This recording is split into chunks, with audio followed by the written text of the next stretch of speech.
It's Radio Skid Row 88.9 and you're listening to The Good Smoke. Yeah. What's up, Brenner? How you doing? Chilling, bro. Is that audience button still around? No, it's not actually. I didn't line it up today. I was Eddie, too busy we trying were to upgrading. We're upgrading now. We've taken No, a we step haven't. back. I didn't use it in the beginning, remember? Oh, I yeah, used it no, I thought we were progress. But anyway, I've had a great week, bro. It's been, like I said, a week and a half ago, I rode off my car. So still don't have a vehicle at the moment, but been joining the fellow commuters on public transport in Sydney. Shout out to y'all. You guys are the real MVPs. I don't know how you do it. I've been having to have the coldest mornings of my life, Eddie, and the coldest evenings.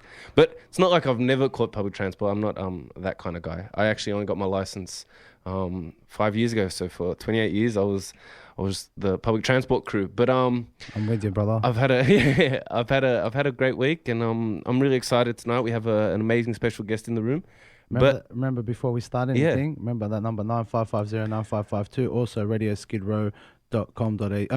.org and goodsmoke.com.au. And check out our Instagram, our Twitter, and our LinkedIn, where our YouTube's going to be up and running soon. We've got it up and running. We're just going to be utilizing that for the videos and the shows and the interviews as we edit them all along. But it's been a great week, and we have an amazing special guest on the show. But yes, we do. before we get to that, Eddie, I wanted to find out how you were going. I kind of just went on a little rant about how my week was. It's all about you, Brenner. Oh, no. I'm being good, man. Just feeling a bit ill, but under the weather. Yeah, but I still made it in here. You know, this is the medicine to my week. So for sure, I love coming here and getting these awesome interviews. And hopefully today you guys will like this one. This one's a special one, I reckon. Yeah, no, it's awesome. Our special guest, without any further ado, she's an actress. She's an artist, and I like how on her Instagram she's a self-proclaimed hot mess. So with no further ado, we have our special guest in the building, Robyn Arthur. Hello. There it is. See? Yeah. I got it lined up. It's all happening. Yeah. Hey. Thank you so much. And bro, it's pretty cool. She's wearing a shirt that says "Good" in honor of our show. I'm guessing, but we'll leave it at that. Just for you. Yeah, thank you so much for coming down. I know you had a bit of a trek to join us today, all the way from Newtown, which isn't far at all. But before that, you actually were all the way in the Gong earlier today. So we appreciate you making your way up to Sydney and joining us on the show. Yes, it was awesome. As soon as I called her, she goes, "Man, I just think opportunities are cool, so I like to say yes to opportunities." You know what I mean? Yeah, so, we're planting seeds, man, and hopefully, as I said off air, hopefully in 5 or 10 years' time, we'll see you in the future, and you can see this is the first interview. Yeah. What was the show you thought she would be on? Graham Norton? No, what did you say? Graham Norton. Graham Norton. She's gonna be Shout on there. out to Graham Norton. Talking about her first interview. You know, one day would be here, and hopefully. Talk to my guys. yeah, exactly. Hopefully, it's in the future where it might actually just be our show, Eddie. Yeah, maybe. The Eddie Norton show. Good Smoke Norton show. Good Smoke Norton. Yeah, nice. 10-year reunion. Yeah, Robyn, just quickly, you are born and raised in Sydney, or where are you from originally? I'm originally from England. Hold on, can we just put that mic a bit closer? A little bit closer. Just in your mouth. That's good. That's it. Nice and intimate, I like it. Originally from England in Blackpool. Blackpool, that's famous for something, is it? I can't remember what it's famous for, but wasn't that show some like that? Yeah, you know what I'm talking about? No, I was just a wee baby when. Oh, so you wouldn't know a thing. Okay, Nice. Blackpool.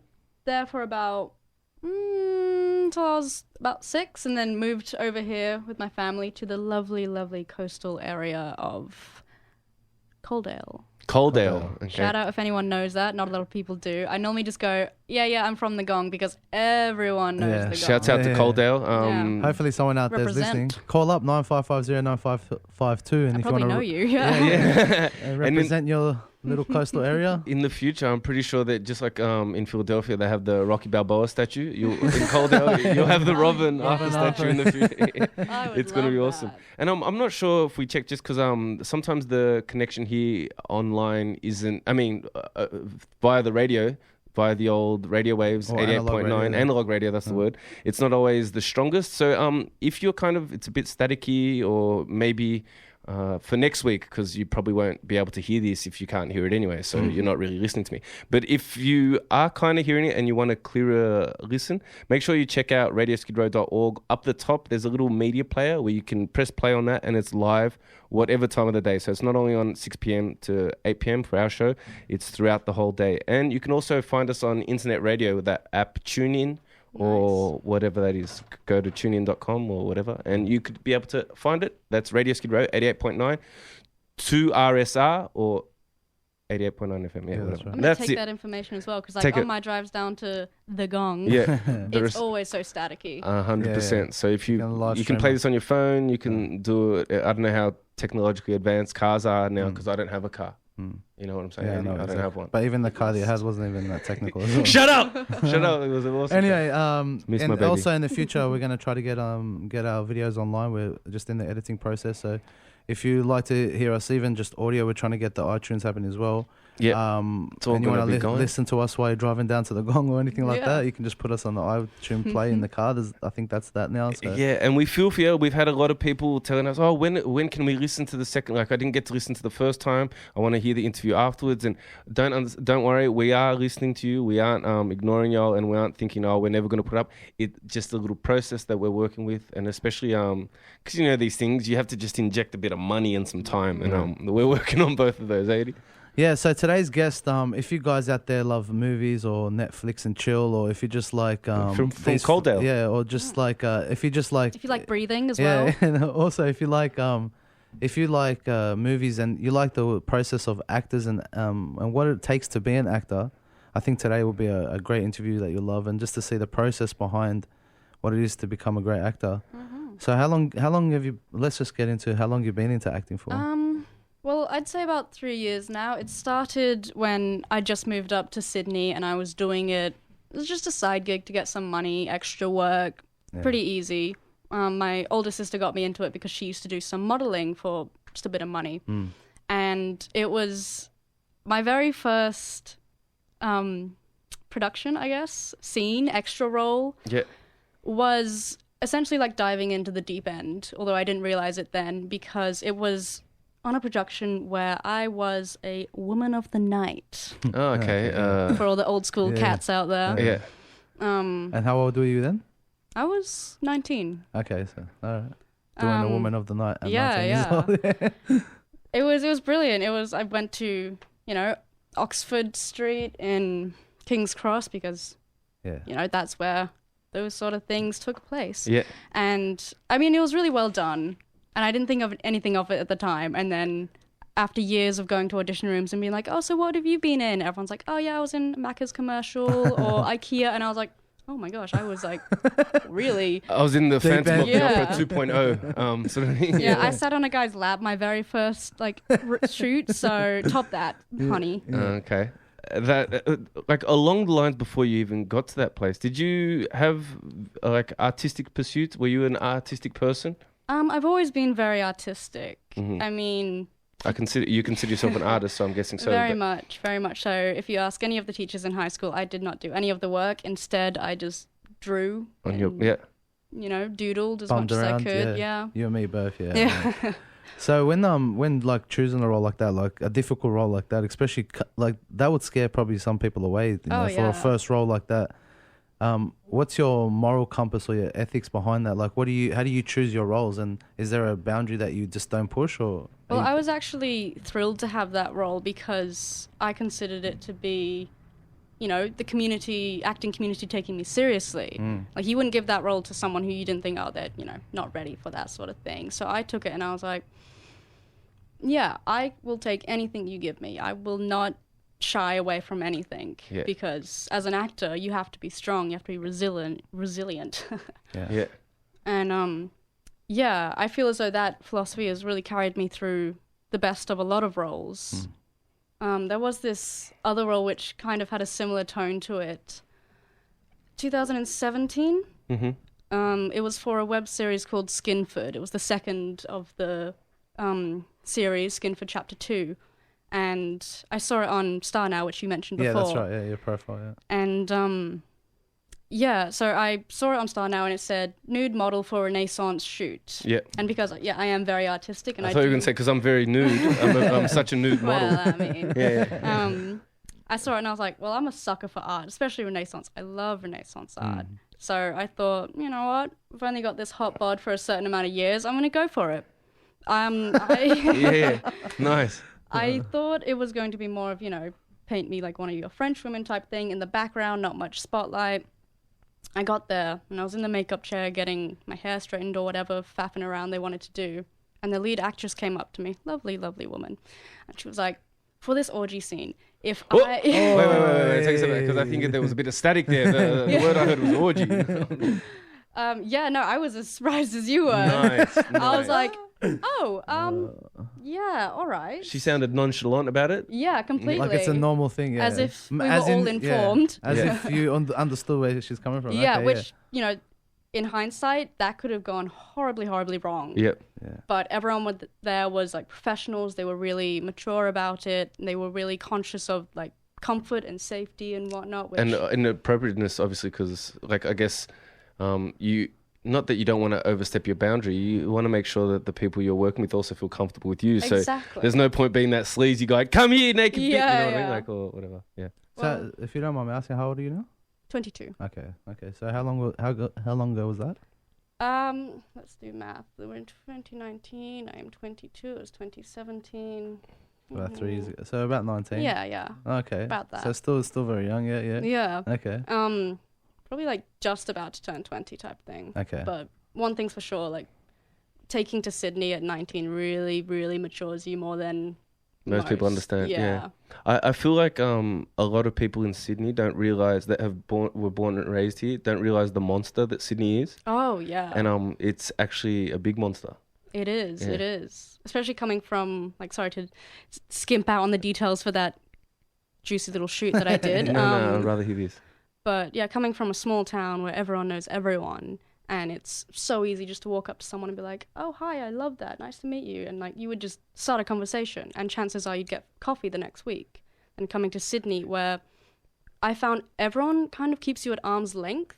They don't want you to get too close to them, because a big city like Sydney is a place where you come to work, you come to benefit off the opportunities, but a lot of people don't realize that you can also develop friendships. They kind of think it's more like, okay, I'm doing this now, I'm doing that. Sorry, I don't want to get close to you because I don't know what it like. I don't know how you connect to my opportunities, to your opportunities. Yeah, and I hear you there, and I feel like it's scary sometimes because connection is like so necessary. I feel for growth in many areas. I'm not saying connect with everyone you can, but I feel like when we deprive ourselves of certain connections to pursue certain goals, we actually the benefits there. I don't think. I sometimes think they could work hand in hand as opposed to avoiding each other. Yeah. And obviously there comes wisdom in that, like you want to keep certain relationships not at arm's length, but like understand certain relationships. Yeah. Some people you want to bring close, but that person isn't someone that brings people close. So you need to learn their depth, because it might be their depth isn't as close as you want. But this is the closest thing that person's ever had in a relationship as well, So I feel like I confuse people in that sense. Like when I meet someone and I have that first initial conversation where you can just keep it going for hours on end and not realize the time's flying by, I take that and I automatically skip all the small talk, because I hate small talk. And I'm already like, okay, I'll be there if you need me. If your car breaks down, I'll come pick you up. I will be that best friend for you. And people don't really understand that, like, I mean that from a genuine point. Like, not a manipulative point, not a mafioso sort of, you do this for me and I'll, you do something, you know what I mean? Like, I think people definitely have that too good to be true type stance. When Yeah, it's like, for sure, yeah. I just really enjoy helping Just people, be genuine, especially yeah. friends. So I think people, especially in Sydney, because we all have that mindset where it's like, things could go wrong. It's a big city. There's crime. Most likely whatnot. they will go wrong. Yeah. Exactly. Yeah. They don't think positively enough. Even like Brenna was telling me about taking even this interview, like, yeah, I'll just take any, like, the opportunity, get myself out there, The sort privilege of thing. and that, yeah. Yeah, it's like a privilege to be here. And even you saying, like, with the acting opportunities that you have, you like to take that opportunity, get yourself out there. It's hard in this day and age, or like growing up now, it's become like everything's self-conscious and look at themselves like, Do you have that like that barrier for yourself? And if you do, what do you do to overcome and like silence that voice of like doubt? You know, how do I like to stop going for the things that you love? That's a good question. Well, I put a lot of trust in my gut. Like a lot of the roles I get, if like for instance the Where I Met You. Yeah. Like, you know that some opportunities you get, they will lead to a bigger opportunity. You just have to make open-minded and what's the word? Beneficial choices, I suppose. Like you can't be closed-minded and think this is only going to go to that point. Yeah. This is only going to take me here. Because everything snowballs into one another. Like we met on that NRL shoot, and I was thinking, you know, this is just going to be a nice little paycheck to keep me going. It'll be an interesting way to spend the day. And here you are. Yeah, connections through being genuine. That's all you have to be. Yeah. Planting seeds and along for the future. Yeah. Yeah. For sure. It's just hard, like you're very young, like, and to have that mindset in this day and age with the technology. In like 1 second, your reputation can be done, you know, like if you allow it to be, or if you're in that sort of circles, just encouraging to see that 22 years old and you can, you know, give that message already. So it's good. Well, I always say that I've got the soul of a 32-year-old. Like, don't feel 22. Your soul's still younger than me. But just touching on what I said before about like planting seeds and whatnot, is like, that doesn't mean you have conversations just for the purpose of being like, okay, I know that person's in the business. I'll get to know them because I know they'll give me opportunities. Because then you just set up for disappointment because people can feel that from you. Even though in the conversation, they might not get that you're getting to know them purely for an opportunity. They sense it subconsciously. Yeah, for sure. That genuineness is tangible when it is genuine. You can actually see it. Yeah. I find that is noticeable as well. And you as like Eddie was saying, as much as that's not to take off from a lot of young people that are probably, you know, putting their head in the game and getting their head on their shoulders a lot earlier than probably our generation did. But as someone that kind of finds themselves creative growing up, is developing as an artist now, where was the goal? Even though you were an artistic kid, I feel like growing up, even things we do, we don't realize we could do this forever. Yeah. So did you have any curveballs that like challenge your pursuit and you found yourself in a place where it's like, what am I doing? Or like, well, I mean, acting was really a curveball for me because prior to acting, I was more into animals. I was a zookeeper. Oh, nice. Did my captive animals course. I volunteered at Manly Aquarium and Symbio Wildlife Park. Perfect, yeah, I know that. And I had a brilliant time. Like, I worked with the birds and reptiles at Symbio Wildlife Park, and after that year came to an end because volunteers can only work for a year. I was so infatuated with the reptiles that I thought, hey, I'm gonna get myself a reptile. So I did, and like, he is the light of my life, a beautiful little Darwin python. Oh, nice. Although he's not quite little anymore. Nice. And yeah, I always see zookeeping as a passion of mine, and you know, if the day comes where I feel as though I'm done with acting, I might go back to that. But I realize, especially after those first few gigs, that little taste of the acting world, I want to push it with my every fiber because it is what genuinely makes me happy. And that's the thing you have to chase in life. It's not money. It's not, you know, status. You just have to do what makes you happy. What is it in acting that you like? Do you like seeing yourself in front of the screen, or do you like the process of getting into a character and manifesting that? I love how much it can teach you. Like, you know, you can play the role of a 20th century maid or something, or you can play the role of some sci-fi character. Like, there's literally endless amounts of possibilities that you can never be one thing. And I find it like really fascinating to put myself in the mind frame of someone else. Like, I remember when I was on my way to school every morning on the bus, I would look at people as we passed them on the street, and I would try and put myself in their shoes to imagine where they were going, what their day was like.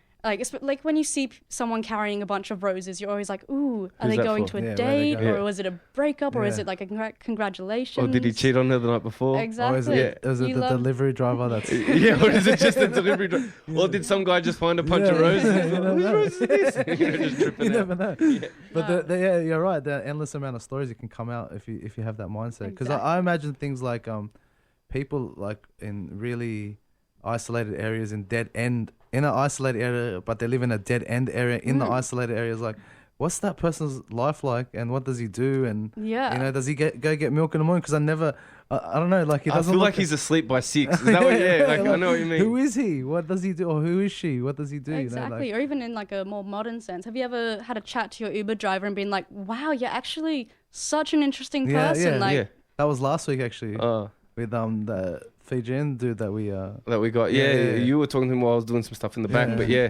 Yeah, we just started like getting a conversation and. But it doesn't. It helps that Eddie walks in there and goes Bulla because he off the bat knew it's cool. Because in the front he had Fijian. an app for Fijian learning language program nice. thing. He So must teach. then I just started talking because I have Fijian friends. Yeah. Well, that's mad. So that's cool. Yeah. What I was gonna ask before you get in there, Eddie, okay, do you have anyone that along that beginning stages where it's like, oh my god, I think I like this? Did you think, okay, well, not who can I learn from, but like anyone that intrigued you or that made you think like, you know what, I think I can do that, or that I don't know, someone was like a hero in the acting world, or someone that you look up to, admire, hate. I do love Ewan McGregor. Ewan McGregor. He everything I see him in, I'm always just like, wow, you're doing good. But apart from that, I try not to. I'm not sure if that's a crush or she's interested. No, no, I'm just kidding. I mean, I just love his southern accent. Nice. I learned my own southern accent based on him. Perfect. But other than that, I really try not to idolize celebrities. Yep. Because I have this mindset where it's like, when I've reached a point where I'm, getting recognized, I want to meet them as people. I want to walk up to them and be like, hi, my name's Robyn. What's your name? Even though everyone knows their name. Yeah. I want to meet them. I don't want to give them special treatment. Yeah. I don't want to know more about them than they themselves have told me. Yeah. I just pictured her walking up to Oprah. Who? Oprah? Can you spell that for me? So, what's your views about Australian theatre? Like, do you have any favourite movies, and where could we go better to get exposure here? Well, I mean, we've got Margot Robbie, we've got Chris Hemsworth. That's pretty good. I've heard a lot about NIDA and whatnot because I recently finished a short acting course at Fox Studios with Yuri Kovic, and he was fascinating to work with. However, I feel as though, they cost quite a lot. Yeah. So if I'm going to pay that pretty penny, then I'm going to go big and beyond. So my goal for studying is to travel back to England and either study at the Old Vic in Bristol or the Guildhall in London, because Ewan McGregor's from the Guildhall. Nice. Hey, Big fan. Shouts out to Ewan. Yeah. Shouts out to Ewan. Cool. We're going to have him on next week, actually. Ewan McGregor. God, I'll be breathing on the window outside. Nice. So are your passions more into acting, or are your passions more into theatre? Because you do have a theatre background as well, don't you? I dabbled. The theatre was the first thing I really got into once I realised I wanted to be an actor, because I had friends who were part of the drama society at Sydney Uni. So I did a few productions with them before I noticed that there was a bit of a social hierarchy going on. I'm sure it's not like that anymore. But for me, it was a bit like it started to lose the contact between the production and the craft and who likes you best. Yeah. Okay. So more who you know, not... Exactly. So I left that and I was like, I'm going to try on screen now, learn from that. And yeah, it was really great. It's hard as well, especially in the early days. I didn't have the philosophy I do now where, you've got to be like water on a duck's back. If you don't get it, you don't get it. There'll be endless amount of opportunities. Of course. Before it would be like, if I didn't get a role, I would be like, oh, is it me? Did I do something wrong? Yeah. When it all comes with age and experience.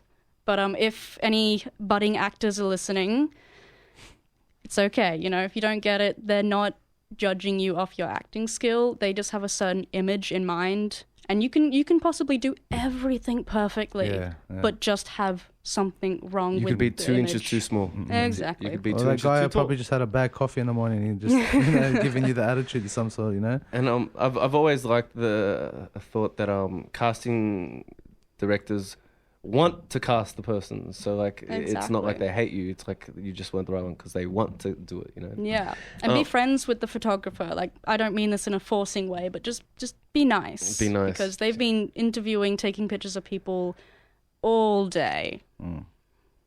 All day. I can imagine, bro, because like I've heard some of these casting things they'll send out to over 200 casting directors, casting people that will send a bunch of pictures individually, so that's already in the thousands of photos, and then you have to go through everything. It's like you can only imagine you might have been the right guy, but you were photo number 3 and now I can't remember you. You're photo number 900 and something. It is what it is. But I hear that. Do you reckon we have time to go to a track soon? Yeah, I was just about to do that. Yeah. So, ladies and gentlemen, remember that number 95509552. Give us a call.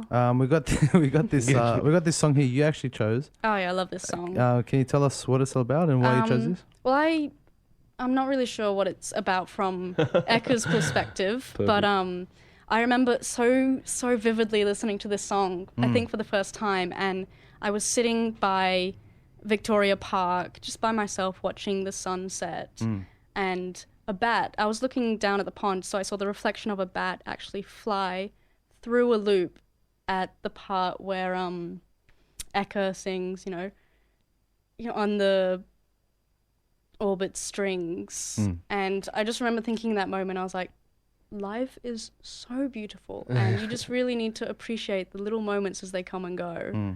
Okay. I'm going to talk about that as well after these few songs. We want to get into that and what moves you and what inspires you to keep going. Remember that number 95509552. This Radio Skid Row 88.9. You've been listening to Good Smoke. It's Radio Skid Row 88.9. Yeah. And remember that number 95509552 and radioskidrow.org. And sorry, what was that number again? 95509552. And radioskidrow.org, also www.goodsmoke.com.au. Today's guest, if you just tuned in, today's guest is Robyn Arthur, and she's an actress. An actress. Wow, I just made that up, man. It's an activist. I think I'm joking. I swear I just made that up. I didn't even mean to be. Anyway, actress. Also does theatre and is growing into being a beautiful young lady, with the views that you have, and it seems like going through this acting stuff and the theatre, it's really shaped you to have a worldview that maybe it's not all together, yet, but it's definitely thrown me into a pool of experiences. Yeah, good, bad. You got to take them all. Do you find that I feel like you're talking about learning and experiences you get on set.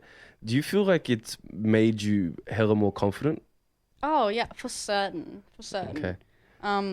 Because essentially, as an actor, whether you're just trying to do it as extra money or whether you want to pursue it, you go into audition rooms purely for the purpose of being judged by someone. And you can't be an insecure person if you're going to do that, because it will just knock you down time after time. And if you don't have the strength to be like, you know what, I am confident in who I am, and if I didn't get it, then you know what, I'm fine, because, I've still got a beating heart. That's all I need.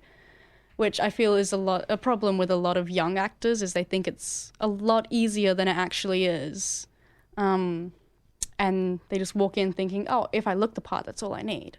When no, you need to really be resilient to not so much bad feedback, but I think even just thick skin, so picture your, because on set, it's not, people don't go out of their way to be extra nice, but they still don't say stuff in a mean way. But so if you're someone that expects those please and thank yous, and you don't get that, and you start oh man, that person doesn't like me, it really will take you for a ride, because it's not really like that. It feels like the industry wants you to succeed. And that's what I used to do. I used to read so much into people's wording when I really didn't need to. That was just over analytic thing that I used to do, where it was like, oh, they didn't offer me water. Do they not like me? Am I not doing a good job? When really it's like, you got to put yourself in their mind frame. Like, they've probably got a billion things to do besides that, and they're not thinking about you, not because they don't like you, just because there are other things that need to be addressed. And if anything, you've come onto this set as an actor. They trust you as an actor to be an independent talent, to not need babying or, you know, coaching along. That's why they chose you initially, because they can see that you can take initiative. Yeah. Because that's those, what do you call it, those gigs that you do and those casting calls that you go for. Like, I remember studying film, like just casting actors in the short films that we did. It's like there were so many good actors, and you can't get overwhelmed with like, oh, I want to choose them all. You got to actually stick to the script and what your vision is, because you can get another idea just looking at another actor. No, I hear you. It's like that film, that scene that we're going to film with 3 guys. Now there's going to be 7. Because you liked everyone. So many actors, exactly. So, like you said, it's not a personal thing. And also, I think your view of the like what a production set needs to be like really solid as well, because if you know your role and what you can and can't do on the set, that means you can go 100% to what you can do, sort of thing. And then, you'll see that it's not a personal thing. Everyone's there to do a job. Yeah. And once it's done, you'll see the friendships that come out of it at the end. Oh, at exactly. the premieres and stuff like that. And they respect you so much more if you go in there as a professional actor. Like, I remember there was this one audition, one role that I did. It was for a Kmart Tires commercial. And I don't normally like doing those sort of big brand things, because if you get discovered via a big brand commercial, then normally that's just, you know, categorized. I like doing like smaller indie type stuff. Like, just to give you an example, do you remember that ad with Katut and that woman, that Katut ad? Do you remember? Kiss Me Katut. Yeah, you know them ad. two. Them two became so famous internationally that they actually had to sign a clause where they will never do another insurance commercial again for the rest of their lives. Yeah. Why? Because they're too famous. Straight out, like their identities became their roles. Like, you know what I mean? So that woman though, she's really taken off. Like, she's in a lot of theatre productions as well. She'd be killing it, But Love she's Rhonda. not going to meet another Katut. Rhonda Katut. Rhonda. How good! Hey, shouts out to Rhonda Katut. Give us a holler if you want some. Hopefully we can get an interview with her. We get her in here and see what she's been up to. Oh, I'd love that. That'll be mad. Her and Katut as well. But yeah, for this Kmart Tires one, they were running behind schedule. Originally, they had the extras in the first scene so then they could get them out of the way, and because it was only meant to be like a 2-hour set. But because it was raining, they had to push the scene with the extras to the end, because most times, especially for stuff like Kmart and whatnot, they will try and film as many different commercials as they can in the one day, so then they don't have to do it again for a while. And we were probably on set just chilling in the extras room for about 5-6 hours. And like, I'm fully prepared for that sort of thing. I know how those things go. You bring a book, you bring whatever you need to make yourself, exactly. There was this other woman who was chatterbox all the time, and she kept complaining. She was like, oh, why aren't we on it yet? Why haven't I been doing this? I've got to pick up my son. And I was like, just don't keep bothering the people, because they've obviously got stuff to do. And they trying to put everyone in the right place, but they can't, because, you know, it's raining, can't do an outdoor scene when it's raining. That's right. And she was just pestering them nonstop all day, to the point where you could tell that everyone was getting so annoyed. And so by the end of it, I was like, actually, 6 hours is a bit over 2 hours.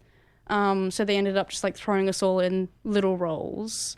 Like, if you ever see that commercial, my feet are behind the car, so shout out. The feet behind the car is yours. Yeah, they're mine. Wow.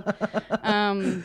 Good feet. Put on your show reel. The feet. But then I got a call from my agent being like, oh, the casting director was really annoyed with how you kept bugging her. And I was like, oh gosh, no, that wasn't me. Like, I was... Oh, that sucks that they thought it was you. I was an angel the entire time. That sucks that they thought it was you. So I just cut to this chase straight away. I was like, no, that's not me. I can give you all her details, though, because she forced me to add her on Star Now, and she gave me a review when I told her not to, because I love genuine reviews. Yeah. That I have a review from that Renaissance shoot that I did, and it's so touching to me that I have it as my lock screen even to this day, because it keeps me going.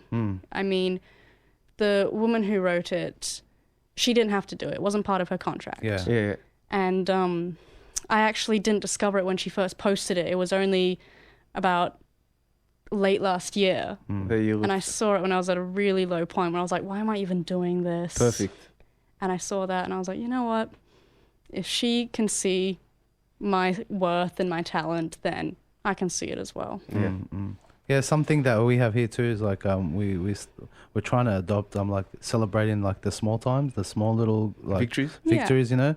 Like even last week, shout out to John August. I think it was a week or 2 weeks ago. He just we had a guest on. We're talking about a few stuff, and he just went to our Facebook and wrote down a little comment. And I was like, I went to Brent. He can tell you so. I was like a little kid. I go, man, this like we know him from here and everything, but we didn't tell him to go watch it. We didn't tell us to even write a comment on our thing. And I was just like, how someone genuinely just went and put his own view on the thing, and I just there's felt that word again, genuine. Yeah, that's right. The small acts of genuinity that really matter. Yeah, and like you said, like it just keeps you saying, you know what, it's not about just me, you know. And even if it's 100 people is a lot of people, and that one, it's not. There was a thing that I heard. It's not just it's not the amount of people you have. It's like maybe you have 3 people listening to you, or like 4 people listening to you, but maybe that one person knows 1 million people. Exactly. You know, and maybe he's gonna have an audience for you to think. So, like, you can't really predict your future and where you want to go these days. Because it's a big spider web. You could like land anywhere. And I like it. There's a viral video that was going viral about 1.5 years, 2 years ago now. I think it was Pharrell Williams. He's at a music school in the States, or even it might be in the UK. Who knows? Somewhere. Yeah. And he's just having a listen through tracks of the students, right? And he gets this girl on so he's listening there to give him critique. And the track is phenomenal, by the way. But he's listening to this track, and you can see the girl's hella nervous there while he's listening to it. And at the end, he goes, "Look, I have absolutely no critique whatsoever." Right?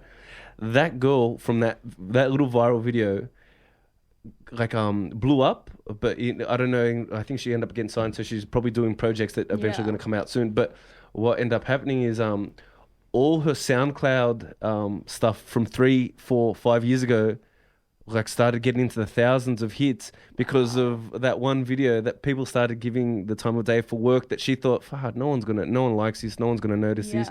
But she didn't, like, I look at it now and think she didn't realize she was putting everything in place for that one moment where people will then look back, where she thought, oh dang it, I just posted it now and it's been 2 years, no one's listened to it, but it wasn't the right time. Exactly. Sort of thing, you know. So just a cool little fun little fact story. That's another thing, circling back to acting, is you know, if you haven't gotten a role yet, chances are that role that you're destined for just hasn't been created yet. Yeah, and you've been shaped for it till it comes. Yeah. Exactly. And because we're going, I'm going to go another one. You know that old I think it's that old martial arts thing where when the student is ready, the master will come. Yeah. That's always for sure. That's a goodie. I don't know if you've watched this documentary. It was with Tony Robertson. I love Tony Robertson. Yeah, he had a documentary out on Tony Robinson. Yeah, Robinson. Okay. Robyn or Roberts? That's what I'm asking. Is that the motivational speaker? Yeah, okay. That's the one I like. Yeah. He had a documentary just come out, and one of the things he does before getting onto the stage is like he jumps on this little trampoline, drinks like energy drinks, gets really pumped to his heart rate's really pumped, and he knows that he has to be out there for a long period of time. What is that? What is your Tony Robertson? What do you do to pump yourself up for like a role that's more than an extra part, more like a main role, co-acting role? Well, first of all, take a deep breath, and I think, you know, don't hang yourself up on this one thing. Of course, I'm an optimist, so I don't think, oh, I'm not going to get it. I think, you know, there will be something else if I don't get this. But something that I do tend to do is, have we all seen La La Land with Gosling? And I know what you're talking about. I haven't, but I know what you're talking about as well. The reason I haven't seen it, no hatred on me, but it's just because some of those movies, like I need to have that perfect time for. La La Land, I guess, is one of them. I mean, well, you watch it after this. Nice. I will. I'll probably go home and have a watch. Or the song "Someone in the Crowd." Like when I first watched it, it didn't really have more meaning other than, oh, she's an actress, I'm an actress, cool. And then I remember I was walking to Fox for an audition at I4 Casting, and I just had it on shuffle. And as I was walking up to the gate, that song came on, completely shuffled. And I thought, this is a good sign. This is a motivation. And since then, like, on 2 other occasions, completely on shuffle, same things happened. So that might be your go-to song from now on. Exactly. From now on, like, I've had a fair few auditions at I4 since then. And every time I'm like, all right, better put the good luck charm on. That's legit. The journey of discovering those things and even the experience you get in casting, were you surprised at how much a lot of the knowledge and experience gained? I know this sounds weird, but was only possible as you went through those like bunch of auditions, bunch of denials, bunch of like would actually is made you like thicker skin, stronger, and like how was that like? I think going to those auditions and, you know, being accepted, being turned down alone wouldn't have done it. It's the fact that when I go to an audition, I talk to people. I go, oh, hi, how are you? How long have you been doing this? Who are you with? And you chat and you learn more about that. And you may only know their name or who they're with, but sometimes you pick up little gems from, you know, passed down through actor to actor. And it's things like that which shapes you, because you don't just learn from the routine of going to an audition, you learn from connecting with like-minded people. And I find that's the most beneficial thing, because chances are, you know, down the line they'll be like, oh, I had a really good chat with that person and I think they would be great for this. And they get into contact like you did. Yeah, for sure. It's all about just meeting people and being open and, you know, exchanging experience, exchanging knowledge. Like I was in an audition room recently for an IKEA commercial, and I was talking to this girl across from me, because two of them actually, they both said they were quite new. And me and this other girl who we've been in the game a while, we were like exchanging information, like, oh, start now, be careful, because sometimes they don't give you the video back and whatnot. Yeah, and like, it just felt really good sharing that knowledge, because, you know, I already know it. What's the use of me hogging it if someone who's new to the game doesn't know? Because if anything, I would have liked someone to tell me everything when I was into it. Yeah. And I just to go off on that, just because I've been doing the same thing, but not as long as you, for sure. And I noticed that from the first, the second, to the third, fourth shoots, even to the second one, there's already people on that next shoot that it's their first shoot. Yeah. And I'm actually the best connection to that first day of theirs. And unknowingly so. Like, so I'll go, oh, your first shoot. And then they'll be lost in certain ways that I found myself lost in that first day. And and I've noticed this, which is weird. You end up slotting into the role of the individual that helped you, but for another individual in the future. Yeah. You get me? And I find it, I've been in a lot of industries. I haven't seen it like acted out in such a manner that I do see in the manner that I do see in acting and in the film and media industry. I feel like it's actually pretty phenomenal how it's kind of like everyone that's been there a little bit longer than the others is not babysitting, but coaching the ones. And it's weird. So like throughout the whole level, everyone, you can see the coaching happening from the director to his whatever under him, his assistant, to all the way from the guy that's making your coffees, because there's another guy that taught him how to make the coffees for us. And it's weird, like you see it all happening on the set. It's pretty cool. Yeah, that's the thing I love about like the acting industry, even just the music industry as well, because I feel as though musicians and actors are very much alike. We both rely on connections and knowing people, and that's the nice thing about acting, is no one's really out to get you. No one's like, oh, there's only one job and there are two of us, I've got to put you down so I can get up. Like everyone knows that it's a struggle to be in the industry, and it doesn't need to be made harder by ill will. Yeah. So everyone's just looking out for each other. We have each other's backs. It'll be like, hey, I'm doing a gig, I need someone to open for me. I think you're cool. Do you want to do it? Like, it's such a welcoming environment. And I, like, as a socialite myself, I love it because it really just shows some of the peaks of humanity, meeting those people. Quality, no, I think it's also because the acting here is still very grassroots as well. Yeah. Whereas you got like towns or like cities in like LA that have like a movie set, like society sort of thing. Like everyone's into acting there, whereas here's just like pockets of them. So everyone's an actor. So sort of thing. So over here, when you do get on a set, it's like everyone's like, oh, like we don't know what we're doing, so they like sort of huddle together. Yeah. But same with I don't know if you guys ever done market research stuff where you go get paid like $100 or something, and they pay for your IDs for a certain product or something. My ideas aren't good enough for that. Yeah, okay. Well, like there's you get paid for your IDs on certain products, and what happens is when you go there, these other people are in the same situation as you, and so they're all looking at each other weird, and eventually they start talking, and then they understand what's happening around them. And I feel like it's the same with the... Oh, yeah, man. Yeah. And it's really, really cool because you can... Lost looks lost, doesn't matter what face it's on. You know what I mean? Someone that's lost, you can tell. And what I actually... Okay. So picture everyone's got to work, right? Like in regards to... Be it that you fall totally on the weird spectrum of society, shouts out to you because you don't need to work. But in the industry... In the film industry, what ends up happening, there's 10-hour days plus usually, right? And you'd think, fuck, people can't stretch 10-hour days for long, right? Don't get me wrong. I'm not saying it's not stressful. But compared to any other industry I've found where I have to spend 10 hours, by 8, 6 or 5, I'm fried. And now I'm just giving you whatever's left. Where in this one, I'm like even if it's like, dang, they're going to shoot for an hour and a half more and I've got something pre-organized, I kind of get cut at myself because I'm happy to stay the 1.5 hour. Where in any other industry I've been in, bro, it's like, I can't wait to leave, till I get to clock off and get the F out of here. That's passion as well. Like even with this like radio thing, like I'm feeling sick and I get angry that I'm feeling sick because I don't want to miss this. Because it's like here's like like therapeutic for me. Like, yeah, for sure. It's a refuge. Like that can also be a double-bladed sword though, because you know you have such a passion, but I think everyone who's in the entertainment artistic industry knows you need that supporting job. You can't live off your passion. For sure. Especially not in the early days. No, for sure. So it's like that other job where you're like, oh god, I wish I was on a set instead of this. No, like so I hear you there, but more in the sense of if, for instance, if I've got to do something after work, like just I'm gonna go play basketball with the boys.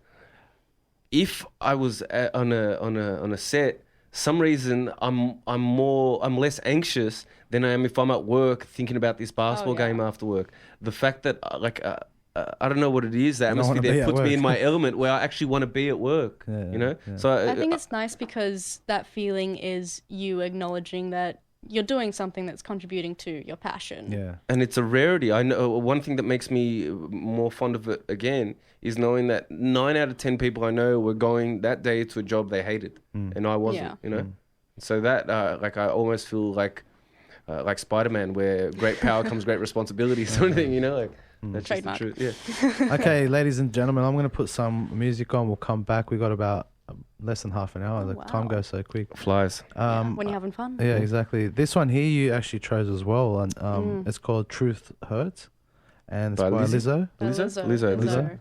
Yeah, what's this one about, and why did you choose this? Well, I recently got out of a relationship, 1.5 years, and I did not take it well. I watched... You guys know Gina Rodriguez? She's this amazing actress. But she was in something recently called Someone Great. I watched that movie about like 5 times on repeat, and this song features in that. Okay. And so once I finally was like, okay, I really need to stop watching this movie, I switched to that song. And I don't know why, it's really motivational. Yeah. I don't listen to it in a bitter sense at all. I see it as I'm like, yeah, you're right. Did it help with coping? Yeah, it helped with coping, and also like now I am a total fan of Lizzo. Like her flute solos are amazing. Is this Heartbreak still going? No. I mean... Ladies and gentlemen, we'll go on to a song. I need to help anyone out there that's going for a heartbreak as well. You know. Heartbreaks are rough. Yeah. I suggest whiskey. On the rocks? On the rocks. Okay. Straight from the bottle. You can do a straw if you want, but you know, from the bottle looks better. Other than that, just go do something that you love. Go to an art gallery, go for a swim, create new memories to replace the old ones. Yeah. The hurtful because Wednesday nights the art gallery's open until a bit later, so if you have work and you feel like you're stressed. Oh, yeah. I feel like the art gallery is going to call us up next week and go, man, don't do that again. All these heartbroken people came to the art gallery. To look at. Wednesday night was packed just with heartbroken people crying. I don't think they'd complain. Yeah, no, but they on wouldn't. the topic, there is a exhibition at the Art Gallery of New South Wales, Marcel Duchamp. Okay. Brilliant. Okay. I spent a whole day there. What type of art? Probably interpretational. Okay. Yeah. Like shifting the boundaries of what's expected. Mm-hmm. Like, yeah, I could go on Visual? all day. Very visual. Yeah. But brilliant as well. Okay.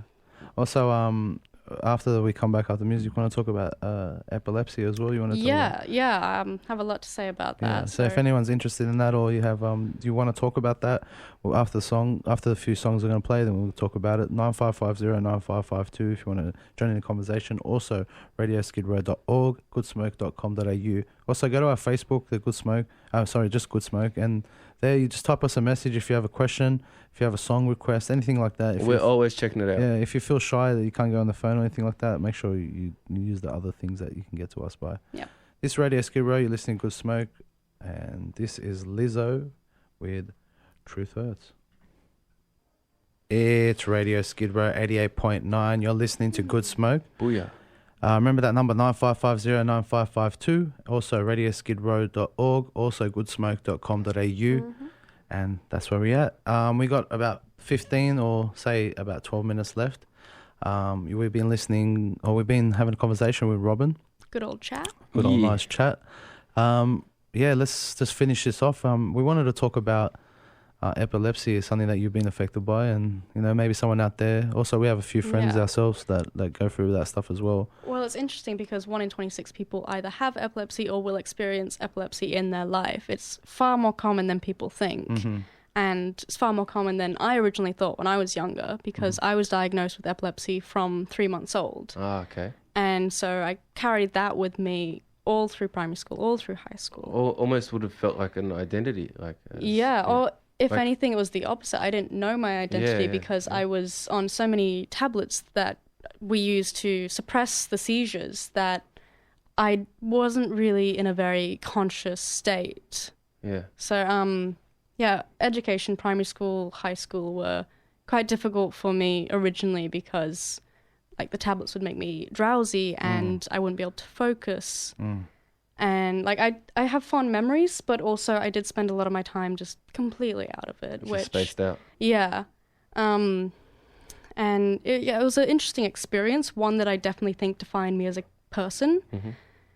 But I had epilepsy from 3 months to about 16, because when I was 16, I had brain surgery to get the part removed because a surgeon from America had actually come over and he'd layered the scans of my brain up so that they could see where it was, because all these years in the past they were stumped as to where it could be. The amount of time, the amount of days to weeks I spent in hospital with doing tests to try and figure out what was going on. I'm sure if anyone who has epilepsy or had epilepsy is listening, I'm sure you're familiar with the little cap they used to put on with the suction and how difficult it was to get that out of your hair when you were done. But yeah, and then finally happened, and I went through a 7-hour brain surgery, which I feel so sorry for my parents because they were just sat outside waiting the entire time. Yeah. Wow. Where I was just napping through it. Yeah, no, for sure. Yeah. That's so young as well. Yeah. Your brain's still developing, and you don't know how you're going to come out of it. Exactly. Yeah. And I think it was actually that pushed me to move out of Sydney, home at such a young age to Sydney, because going from essentially having a mindset that was 2 years delayed because I didn't have enough focus and enough control over, I guess, my consciousness through the tablets, that I didn't learn things in high school that most people did. They just go in one ear, out the other sort of thing? A bit like that, yeah. It's a bit fuzzy, a bit hazy. And so I had to do a lot of my learning from that point on.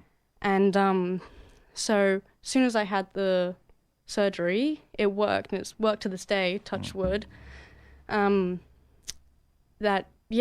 had it, and then my friend actually, when I was 19, just going on 19, she came over and she was like, hey, do you want to move up to Sydney with me? I just broke up with my partner and I need someone to move in with because she was studying up there. So I thought, me, open to all opportunities. Yes. I was like, yeah, let's do it. It seems like a perfect window to branch out. Yeah.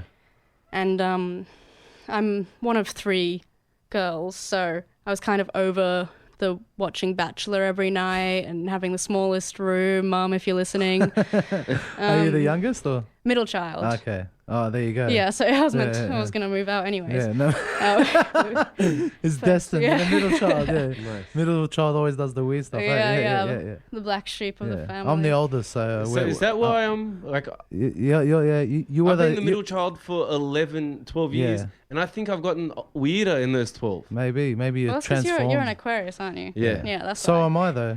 Really? But oh, we got trio. Were you going to say you're an old soul? No, I'm an older brother, so I'm the oldest. So I'm a practice baby, so I got all the bumps and bruises before everyone else. I think I read something ages ago, just some cute little thing on Facebook. Aquarians are the best people on the planet? Yeah. That too, No, but are you Aquarius as well, are you? Yeah. Okay. I love February? It.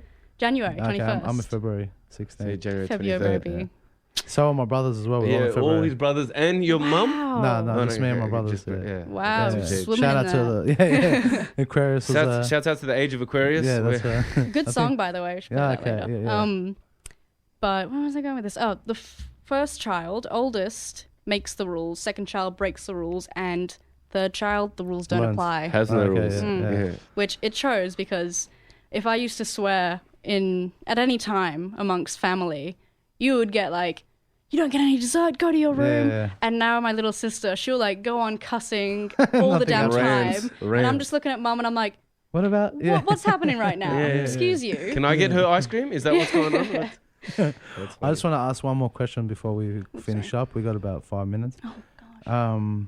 I hope you enjoyed it. Yeah, it's been a pleasure having you on. Such a good time. I had a good time too. Is this a Lionel Richie song? Because I could go all night long. On the ceiling night. Just wanted to ask you, looking at the camera right now, and say 5 years time or 10 years time, where do you see yourself and where do you want to, or where do you want to be in 5 years time as an actor? 5 years time. Or actress, sorry. I mean, as long as it's neutral.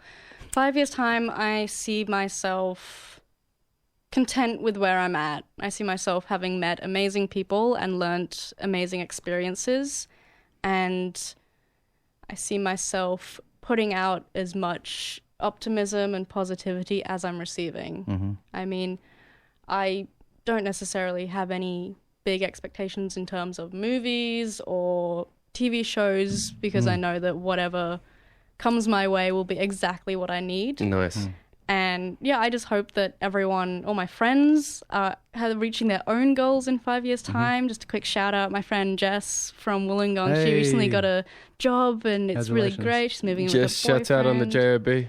Yeah, love you, gal. Like, I just hope that I'm having as enjoyable of a life as everyone else. Well, that's good to hear. Like, it seems like if that in 5 years' time, you'd be happy to kind of be where you're at right now, in the sense of mind state where you're happy. Obviously, your circumstances, everything's going to change, but just one of like being glad and being grateful. Yeah, there's a quote that I heard ages ago that was, the more you know you'll never know. Mm-hmm. And there's so much, like, you never stop learning. You've never reached a point where you're like, okay, well, I've learned everything I need to know.